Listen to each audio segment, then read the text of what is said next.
Continuando a nossa aula de biologia, hoje nós iremos aprender os símbolos usados em heredogramas. Mas, professora, o que são heredogramas? Heredogramas são representações gráficas em desenhos em que nós vamos exemplificar, apresentar o grau de parentesco entre indivíduos que possivelmente vão realizar um cruzamento e os seus descendentes. Então, no heredograma, o quadrado representa o homem, ou o macho, se for no caso, um cruzamento entre animais. O círculo ou bola, podemos chamar assim, representa a mulher ou a fêmea. Quando vier o quadrado assim invertido, em forma de balãozinho, esse indivíduo tem sexo indefinido ou não é necessário que você precise dizer na questão o sexo desse indivíduo. O sexo não interfere no resultado, no seu cruzamento, certo? Quando o quadrado que representa o homem ou a bola que representa a mulher vierem preenchidos, pintados, nós vamos dizer que são indivíduos afetados. Mas esse afetado não necessariamente é uma característica ruim. Sim, pode ser afetado por uma doença, por uma síndrome, mas pode ser que esse indivíduo apresente uma característica diferente dos demais naquela linhagem genética, naquela descendência. Quando o quadrado que representa o homem ou a bola que representa a mulher vier pintado pela metade, são indivíduos heterozigotos, ou seja, o seu par de alelo tem um dominante e um recessivo. Quando o quadrado ou a bola vier tracejado assim, com um traço ao meio, aquele indivíduo, ele faleceu, ou seja, ele já veio a óbito, né? Quando o quadrado ou a bola vier preenchido e também tracejado, significa que aquele indivíduo sofreu um aborto antes do nascimento, que é o caso do gene letal dos camundongos que nós vimos em sala. Quando vem um tracinho e no final desse tracinho vem um pontinho, representa um aborto espontâneo, antes mesmo de nós sabermos o sexo desse indivíduo.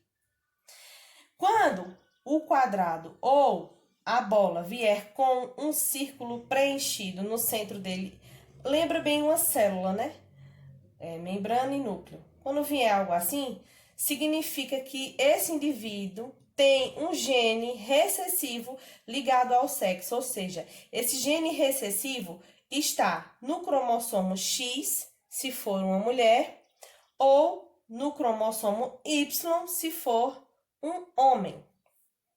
Vamos começar agora a falar de cruzamentos e descendentes.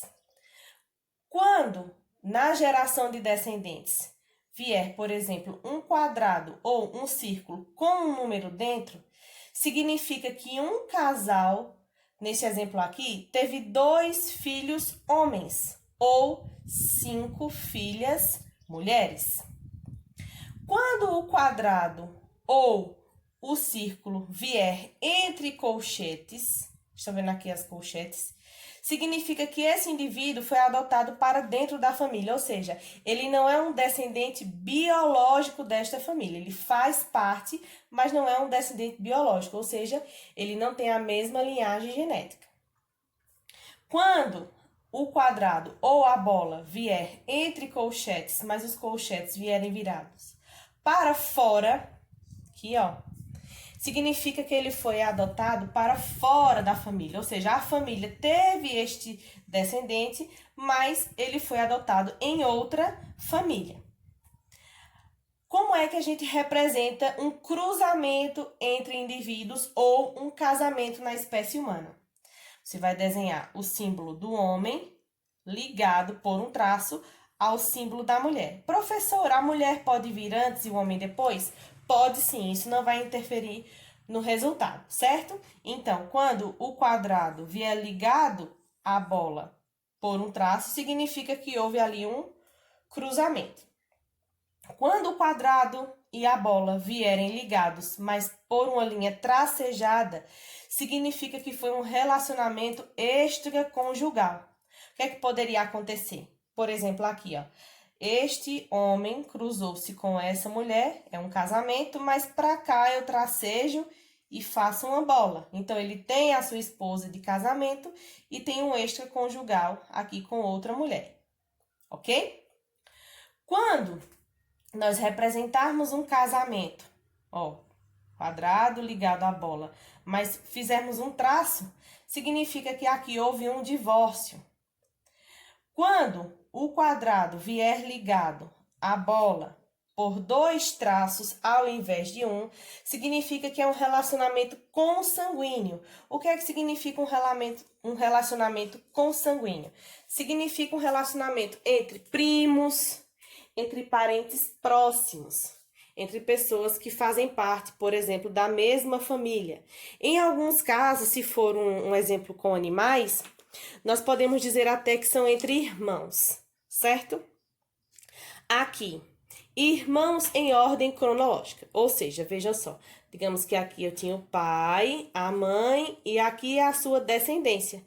Então, este casal que aqui cruzou teve 3 filhos, um homem e 2 mulheres. Quando esses numerais vierem embaixo dos símbolos, não dentro, porque dentro representa a quantidade, mas fora do símbolo representa a ordem cronológica de nascimento. Neste caso aqui, o primeiro filho foi um homem, o segundo filho foi uma mulher, o terceiro filho foi outra mulher, certo? Quando o casal tiver gêmeos monozigóticos, ou seja, gêmeos idênticos que foram gerados do mesmo zigoto, que vão ser necessariamente ou 2 rapazes, 2 homens ou 2 mulheres. Nós vamos fazer a linhagem de descendentes em forma de pirâmide, em que esta pirâmide ligue-se aos 2 quadrados, e entre esses 2 quadrados nós vamos fazer uma linha para mostrar, para representar que eles são gêmeos monozigóticos. Quando são gêmeos, quando forem gêmeos dizigóticos, significa o quê, professora? Significa que são gêmeos da mesma gestação, são filhos da mesma gestação, mas que não são oriundos do mesmo zigoto. Ou seja, houve o processo de fecundação de 2 óvulos diferentes. Então, o que acontece? Novamente, nós vamos fazer a ligação entre pirâmides, mas entre os filhos não há uma linha, veja só. Percebem? Muito bem.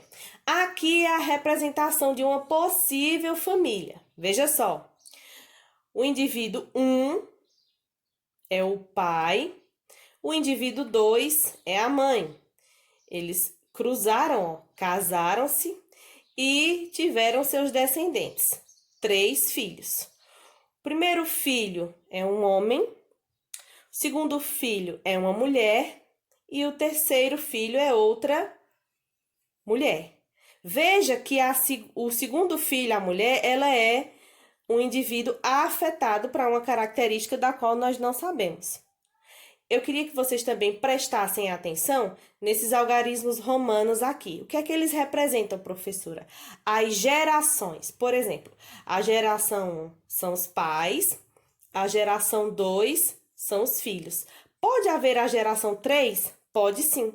A geração 3, por exemplo, poderia ser representada aqui, que esse rapaz casou-se com uma mulher ou que esta mulher casou-se com um homem, e aqui a gente vai puxar a linhagem de filhos deles. Então, esses algarismos romanos que virão do lado dos cruzamentos ou das descendências representam as gerações. Primeira geração, pai e mãe. Segunda geração, os filhos que são os descendentes. E por último, o casal que casou-se, né? Aqui, ó, casamento, mas que não tem descendentes, não apresentou filhos. Então, ou o homem ou a mulher pode ser estéril, ou foi uma opção do casal de não ter filhos, de não terem descendentes. Então, você realiza a linha de casamento puxa a linha dos descendentes, mais traceja para representar que este casal aqui não teve filhos. Professora, qual desses símbolos eu posso dizer que são os mais importantes? Existem alguns aqui que vão aparecer na maioria das questões de biologia envolvendo genética. Então, eu vou marcar aqui os que eu considero mais frequentes nas questões, certo, de biologia e de genética, e que eu peço que vocês tenham uma atenção maior nas questões.